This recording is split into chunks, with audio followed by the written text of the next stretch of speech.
करता हूँ आप सभी को। बहुत ज़्यादा समय नहीं है और ये मौसम भी ठंडा हो रहा है, आप सभी को कविताएं पढ़नी है। 2-4 मिनट में अपनी बात, बहुत सारे सवालात आपके मन में हैं जो आप लोग यहाँ पे इकट्ठे हुए हैं, उन प्रश्नों का जवाब देना चाहता हूँ मैं एक छोटे से गीत, छोटी सी कविता के माध्यम से। कि आग लगाना, आग लगाना, आग लगाना कवि होने का मतलब है तो, आग लगाना कवि होने का मतलब है तो, जलती हुई आग पर पानी कौन बनेगा। आग लगाना कवि होने का मतलब है तो, जलती हुई आग पर पानी कौन बनेगा। और कई बार ऐसा होता है कि जब दो लोग लड़ रहे होते हैं तो उनमें से बहुत जल्दी अपना पक्ष हम तय कर लेते हैं। मैंने अगली बात इसी संदर्भ में कही है कि जहां पक्ष है, जहां पक्ष है, पक्षपात भी स्वाभाविक है। जहां पक्ष है, पक्षपात भी स्वाभाविक है और पक्ष की हार जीत का भी डर होगा। जहां पक्ष है, पक्षपात भी स्वाभाविक है और पक्ष की हार जीत का भी डर होगा। खुद को सच साबित करने की कोशिश होगी, हर कोशिश में एक नया आडंबर होगा। खुद को सच साबित करने की कोशिश होगी, हर कोशिश में एक नया आडंबर होगा। और काल कूट जो निकलेगा संघर्षों से, वह पीने वाला औढ़दानी कौन बनेगा। कविताएं कविताएं कविताएं हथियार नहीं है, कविताएं हथियार नहीं है जो इनको इस पाले से उस पाले तक फेंका जाए। कविताएं हथियार नहीं है जो इनको इस पाले से उस पाले तक फेंका जाए। कविताएं तो फूल सरीखी ही होती हैं, कविताओं का मन भी छू कर देखा जाए। कविताएं तो ये मैं इसमें सारी बातें बता रहा हूँ जो संस्कार मैंने दादा राजेश सांडिल जी से प्राप्त किए हैं, दादा दिनेश त्रिपाठी जी से प्राप्त किए हैं, राजेंद्र दादा से प्राप्त किए, मासूम गाजियाबादी जी से प्राप्त किए हैं। मैं वो बात बता रहा हूँ, कविताएं तो फूल सरीखी ही होती हैं, कविताओं का मन भी छू कर देखा जाए। और कविताएं भी अगर युद्ध की बात करेंगी, कविताएं भी अगर युद्ध की बात करेंगी तो दुनिया में प्रेम कहानी कौन बनेगा, जलती हुई आग पर पानी कौन बनेगा। गीत का अंतिम मंद पढ़ता हूँ, सुनिएगा। कि जिससे फैली आग, जिससे फैली आग उसे मत कविता बोलो, मत कविता बोलो, वह व्युत्क्रम से उपजा थोथा नारा होगा।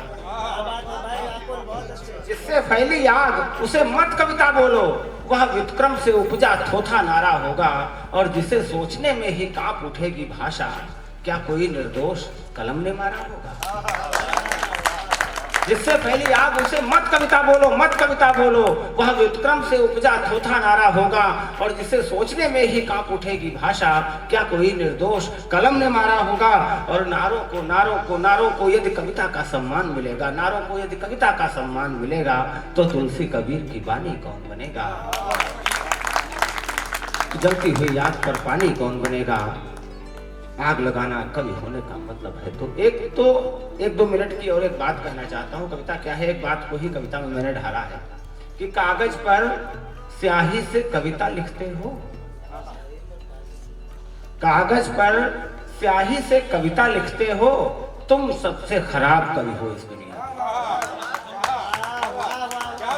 कागज पर स्याही से कविता लिखते हो, तुम सबसे खराब कवि हो इस दुनिया के।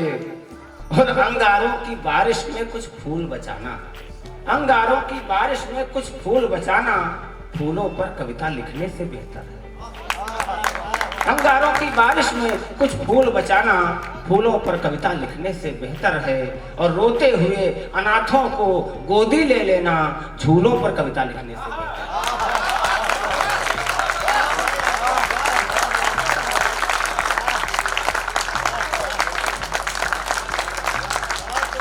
रोते हुए अनाथों को गोदी ले लेना, झूलों पर कविता लिखने से बेहतर है।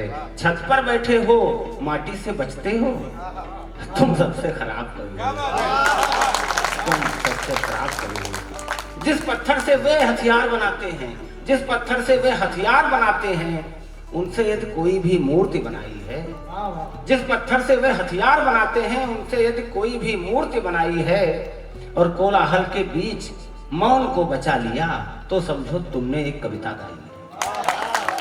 कोलाहल के बीच मौन को बचा लिया तो समझो तुमने एक कविता गाई है। अगर शोर का विरोध ध्वनि से करते हो तुम सबसे खराब कवि हो इस दुनिया में। कागज पर स्याही से कविता लिखते हो, तुम सबसे खराब। अंतिम बात पढ़ता हूँ कि दुनिया की सबसे अच्छी कुछ कविताएं, दुनिया की सबसे अच्छी कुछ कविताएं तपती धरती पर बादल ने बोई है।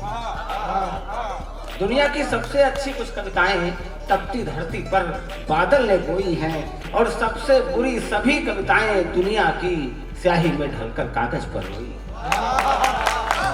स्याही में ढलकर कागज पर रोई हैं, और भरे हुए पन्नों को कविता कहते हो तुम सबसे। बहुत सारे जो कविता के विषय में मेरी बात है, जो कहना था मुझे, वो मैं कह चुका हूँ, इसलिए मुझे अब हट जाना चाहिए। बहुत सर्दी भी है, आप सभी को पढ़ना है, इसलिए सुनना है मुझे। बहुत बहुत धन्यवाद।